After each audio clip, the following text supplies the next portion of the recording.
बात बहुत पुरानी है। एक राजा था जिसकी 4 रानियां थीं। राजा और चारों रानियों को यह दुख था कि उनकी कोई संतान नहीं थी। राजा इस विचार से अवसाद में डूबा रहता कि उत्तराधिकारी के अभाव में उसके बाद राज्य का भार कौन संभालेगा। एक दिन राजा की सभा में एक आदमी आया और उसने बताया कि अमुक स्थान पर एक ओना रहता है जो झाड़ फूंक जादू टोना जानता है और उसके मंत्रों के प्रभाव से कई बांझ स्त्रियों को संतान सुख प्राप्त हो चुका है।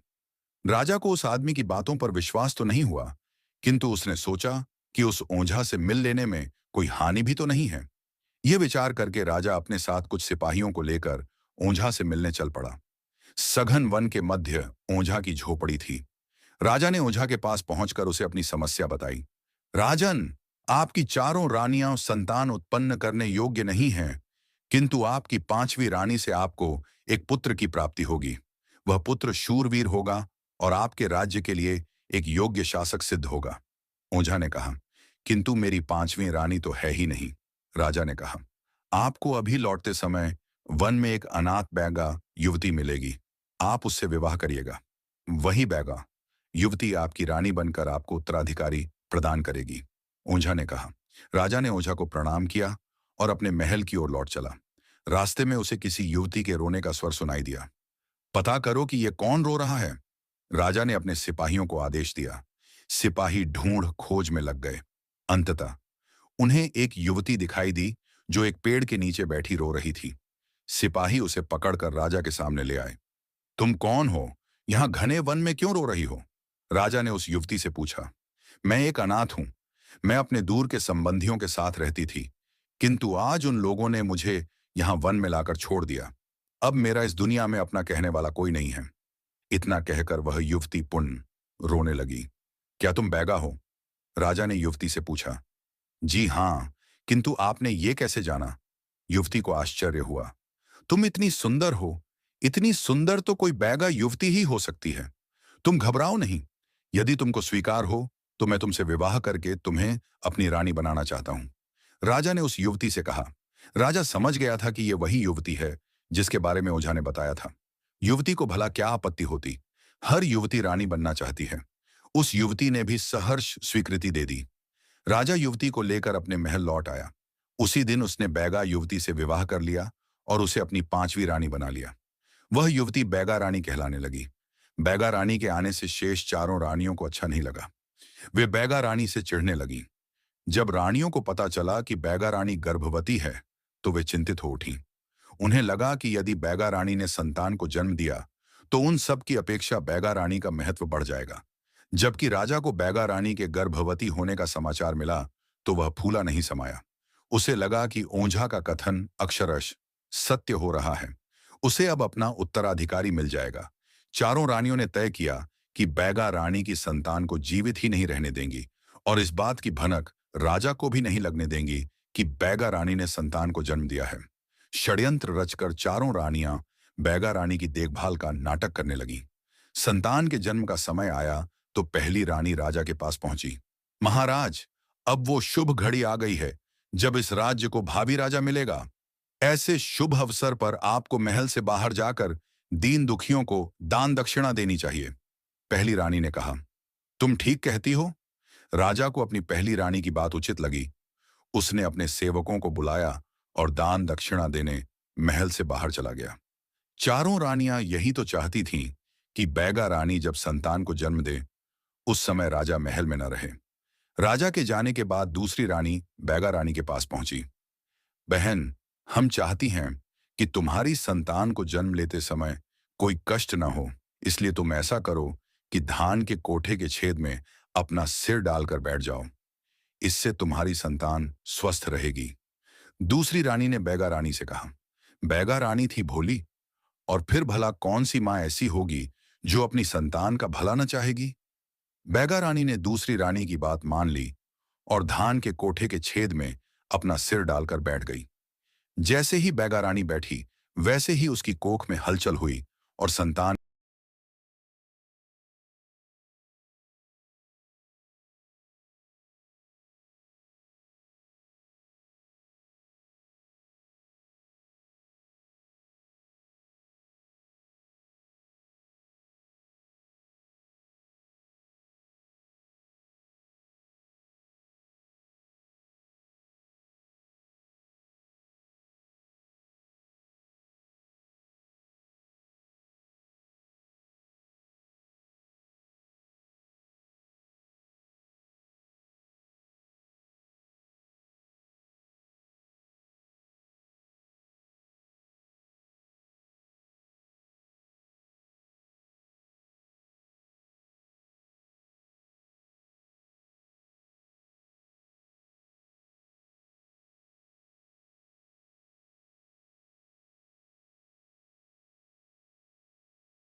महाराज, ये धनुष बाण मेरा ही है।